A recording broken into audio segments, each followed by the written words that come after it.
What would you do if you were asked to dedicate 4 months of your life to help out a group of young African boys fleeing their homeland? If you were Ann Wheat, you'd be one of the first to sign up to help.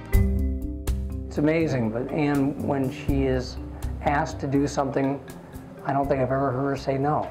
I will just remember vividly that plane emptying out. It was a very full flight, and then all of a sudden this group of the tallest, thinnest, darkest skinned people I'd ever met came off that plane all huddled together, and they looked exhausted and like very old souls in these young men's bodies, and yet there was just a spark of hope.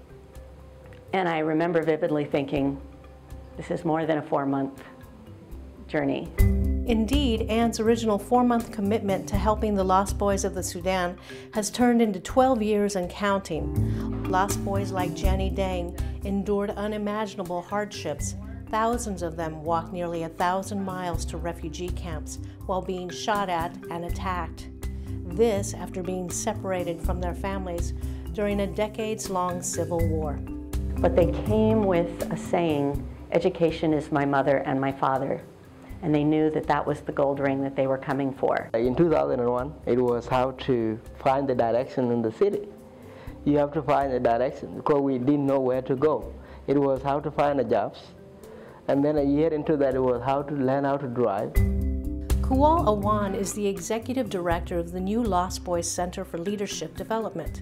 He says through it all, Ann has been there, doing everything from writing grants and getting funding for the center to just being there to listen and talk to.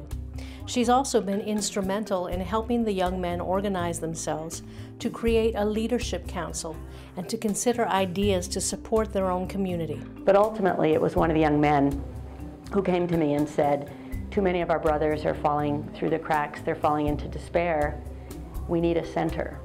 So they came up with that vision. What I feel now is it's still, I get all teared up. I see these young men as leaders.